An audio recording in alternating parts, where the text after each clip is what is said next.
What happens when a young, idealistic son of immigrants challenges political dynasties and wins? Can grassroots movements defeat billion-dollar machines? What lessons does Zohran Mamdani's historic win hold, not just for New Yorkers, but for democracies around the world, including Pakistan?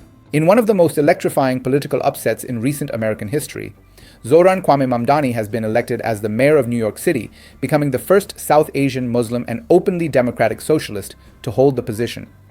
His victory is a seismic shift in the political landscape of the city, one long dominated by centrist Democrats, Wall Street interests, and establishment figures. Born in Kampala, Uganda on October 18, 1991, Zohran is the son of two globally respected figures, his father Mahmoud Mamdani, a Ugandan Indian academic and political theorist, and his mother Mira Nair, an acclaimed Indian filmmaker known for films like Monsoon Wedding and The Namesake. The family relocated to New York City during Zohran's early childhood, where he was raised in a multicultural environment that deeply shaped his worldview. Before entering politics, Zohran led a life driven by advocacy, art, and activism. A graduate of Bowdoin College, he initially made a name for himself as a housing counselor in Queens, assisting low-income residents in avoiding eviction and standing up against exploitative landlords. At the same time, he carved out a niche as an underground hip-hop artist, using music as a tool to discuss themes of systemic injustice, class struggle, and immigrant identity. Performing under the name Mr. Mamdani, he gained respect in activist circles for blending art with activism in a city often silenced by corporate narratives. His foray into formal politics began with his successful 2020 bid for the New York State Assembly, representing District 36 in Queens. Running as a member of the Democratic Socialists of America, Mamdani was part of a new wave of young progressives committed to reimagining governance from the ground up. His early legislative work, particularly around rent control, public banking, and immigrant protections, earned him both admiration from grassroots movements and scorn from establishment politicians. But what made Mamdani's campaign for mayor truly groundbreaking was its creative, people-powered strategy. Rejecting big corporate donors and party elites, he launched a citywide, multilingual, door-to-door campaign run largely by volunteers. His campaign used music videos, spoken word poetry, community murals, and social media storytelling to reach diverse and often neglected voter bases. In neighborhoods from the Bronx to Staten Island, he hosted pop-up town halls in bodegas, mosques, subway platforms, and laundromats, connecting with voters where they lived, worked, and struggled. His messaging emphasized one idea: a New York for the many, not the money. His opponents, by contrast, represented everything Mamdani's campaign was fighting against. Andrew Cuomo, the former governor of New York who attempted a political comeback, was his most formidable rival. Once hailed as a pandemic-era leader, Cuomo's reputation had crumbled following multiple sexual harassment allegations, a scandal over the concealment of nursing home deaths during COVID-19, and his administration's alleged favoritism toward real estate developers and political donors. Cuomo sought redemption through the mayoral race, but underestimated the public's memory and Mamdani's rising popularity.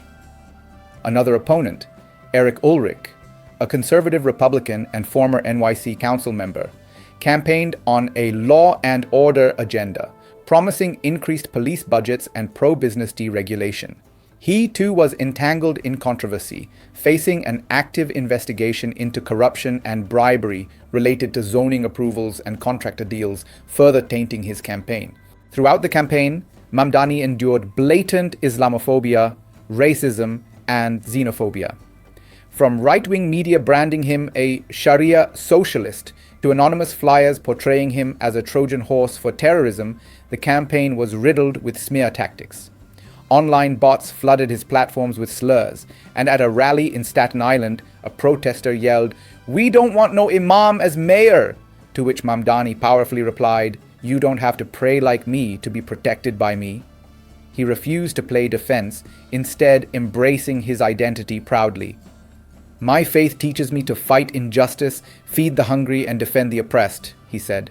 "If that's radical, then New York needs more radicals." Despite the hate, Mamdani's campaign was fueled by hope. His policy platform was ambitious: a $10 billion public housing initiative funded through taxes on the ultra-wealthy, a plan to reduce the NYPD budget by 25% and reinvest in education, mental health, and restorative justice programs, and a city-run public bank to fund affordable housing, small businesses, and green infrastructure.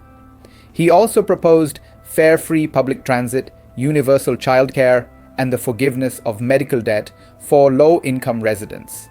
His message was clear: we are the wealthiest city in the world. We have no excuse for poverty. On international matters, Mamdani made headlines for speaking out against Indian Prime Minister Narendra Modi. He condemned Modi's handling of the Kashmir crisis, the 2020 Delhi riots, and the controversial Citizenship Amendment Act, calling the BJP government an authoritarian regime using religion to crush dissent and exclude Muslims from Indian democracy.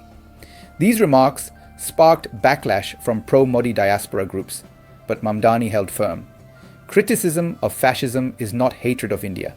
It's an act of solidarity with the people of India, Hindus, Muslims, Dalits, Sikhs, and Christians who deserve a government that serves, not divides. Mamdani's election victory is not just a New York story.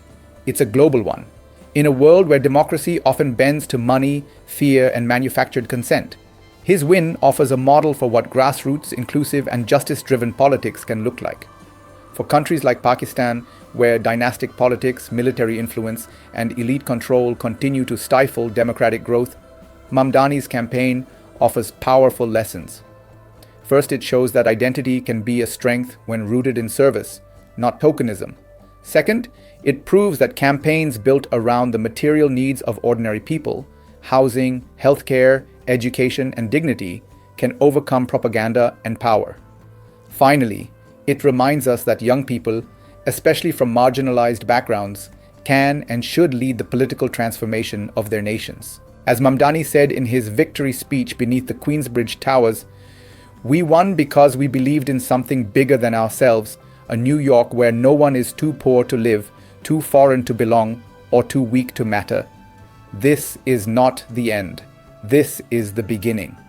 In a time of political despair, Zohran Mamdani has offered not just hope, but a blueprint for New York, for the United States, and for any country dreaming of true democratic renewal.